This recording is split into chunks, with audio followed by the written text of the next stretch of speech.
কেউ কথা রাখেনি। সুনীল গঙ্গোপাধ্যায়। কেউ কথা রাখেনি। ৩৩ বছর কাটলো, কেউ কথা রাখেনি। ছেলেবেলায় এক বষ্টমী তার আগমনী গান হঠাৎ থামিয়ে বলেছিল, শুক্লা দ্বাদশীর দিন অন্তরটুকু শুনিয়ে যাবে। তারপর কত চন্দ্রভূকমর্ষ এসে চলে গেল, কিন্তু সেই বষ্টমী আর এলো না। 25 বছরের প্রতীক্ষায় আছি। মামাবাড়ির মাঝি নাদের আলী বলেছিল, বড় হও দাদা ঠাকুর, তোমাকে আমি 3 প্রহরের বিল দেখাতে নিয়ে যাব, যেখানে পদ্ম ফুলের মাথায় সাপা ভ্রমর খেলা করে। নাদের আলী, আমি আর কত বড় হব? আমার মাথায় এই ঘরের ছাদ ফুঁড়ে আকাশ স্পর্শ করলে তারপর তুমি আমায় 3 প্রহরের বিল দেখাবে? একটাও রয়্যাল গুলি কিনতে পারিনি কখনো।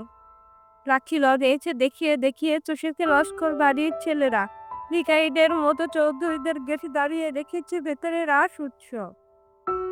অবিরল রঙের ধারার মধ্যে সুবর্ণ কম্পন করা ফর্সা রোহিণীরা কত রকম আমোদে এসেছে, আমার দিকে তারা ফিরেও যায়নি।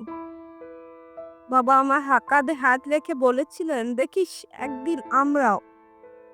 বাবা এখন অন্ধ, আমাদের দেখা হয়নি কিছুই।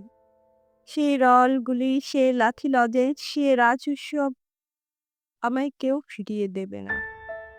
বুকের মধ্যে সুগন্ধি রুমাল রেখে বড়রা বলেছিল, যেদিন আমায় সত্যিকারের ভালোবাসবে সেদিন আমার বুকে এরকম আতরের গন্ধ।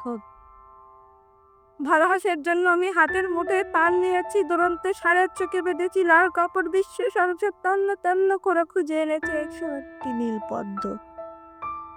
তবু কথা রাখিনি বন্যা। এখন তাই বুকে শুধুই মাংসের গন্ধ। এখনো সে যে কোনো নারী, কেউ কথা রাখেনি। 33 বছর কাটলো, কেউ কথা রাখে না।